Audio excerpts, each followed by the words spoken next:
Na Žiarskom Cityfeste sa aj tento rok odovzdávali ocenenia Zlatý klinec.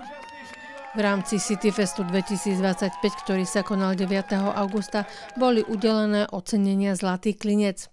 Mesto ich udeluje za rozvoj kultúry a šírenie dobrého mena. Tradícia udeľovania Zlatých klincov začala v roku 2004, kedy mesto a Mestské kultúrne centrum uviedli do života projekt venovaný žiarskym umelcom s názvom Made in ZH.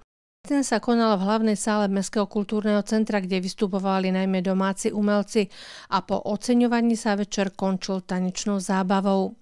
V roku 2005 až 2006 požiadalo mesto o finančnú pomoc z nadáciu ZSNP a Slovalko a tak vznikla tradícia. Jeden zlatý klinec odovzdávala riaditeľka Mestského kultúrneho centra, druhý zástupca nadácie a tretí klinec odovzdával primátor mesta Žiar nad Hronom. To trvalo až do roku 2012, kedy sa organizátori po prvýkrát rozhodli odovzdať zlaté klince najúspešnejším žiarskym umelcom na Cityfeste. Rozhodli sa tak preto, aby naše žiarske talenty ukázali čo možno najviac ľuďom a to sa podarilo. Zlaté klince 2012 tým najlepším z najlepších odovzdali pred takmer 7 000 divákmi, ktorí umelcov ocenili potleskom. Zlatý klinec za Mestské kultúrne centrum odovzdala riaditeľka Michaela Priblincová tanečníkovi, ktorého celý Žiar pozná pod prezývkou BIOS, za prácu s mládežou a propagáciu hip-hop kultúry. Cenu nadácie ZSNP a Slovalka z rúk zástupcu spoločnosti Slovalko Rudolfa Knapa prevzal žiarsky filmár, dokumentarista a fotograf Peter Kováč. Cenu mesta Žiar nad Hronom si z rúk vtedy zástupcu primátora Petra Antala prevzala speváčka Lenka Libiaková, ktorá sa do povedomia širokej verejnosti dostala vďaka účasti v speváckej show Hlas Československa. Toto teda boli prví držitelia Zlatého klinca na Cityfeste. Odvtedy si cenu prevzalo veľa umelcov, či už spevákov, tanečníkov, spisovateľov, maliarov, hudobníkov, dokonca hercov. Kultúra však potrebuje diváka, bez neho by vystúpenia umelcov nemali zmysel. Preto v roku 2025 po prvýkrát v histórii podujatia dostali na 18. ročníku Cityfestu za podporu žiarskej kultúry ocenenie Zlatý klinec dvaja dlhoroční, pravidelní a najvernejší diváci.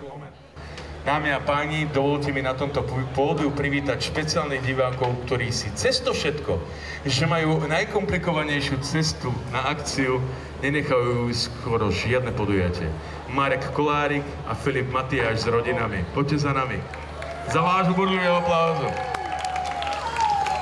Je to neuveriteľné, priatelia. Títo ľudia spolu so svojimi úžasnými rodinami, rodičmi, naozaj sú skoro takmer na každej jednej akcii. Cez to všetko, že nie všade sa dá dostať autom. Obrovský aplauz!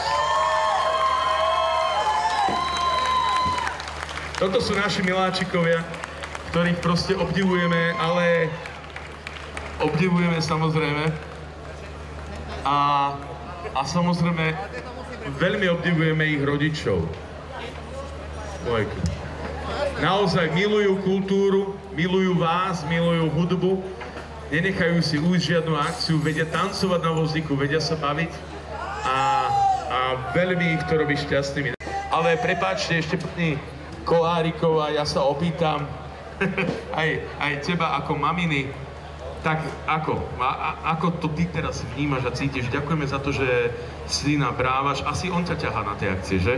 Áno, veľmi ma ťahá na tie akcie, lebo on miluje život a miluje muziku. To je jeho život.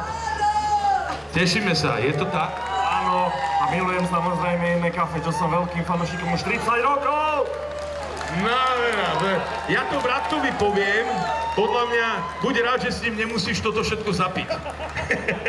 No dobre, a teba sa, Sandra, maminke, opýtam, prosím ťa, teba vidíme naozaj fakt všade, kde sa dá, dokonca si na divadelný predstav, na muzikáloch, v sále, chodíš, dokonca máš tú tendenciu, že si stále chceš kupovať lístky a proste podporovať kultúru. Ako sa teraz cítiš a aj za Filipka? Šťastná, lebo nečakala som to, že dostaneme takéto ocenenie. A veľmi pekne ďakujem každému jednému, kto robí tieto akcie, či tebe, Miške, alebo ostatným všetkým Fakt, robíte to super a robte to ďalej, lebo to je to náš život, naša hudba. Ďakujeme. Na záver ešte zopakujeme mená vôbec prvých divákov, ktorí sa stali držiteľmi ocenenia Zlatý klinec. Sú to Marek Kolárik a Filip Matiáš a samozrejme aj ich rodiny.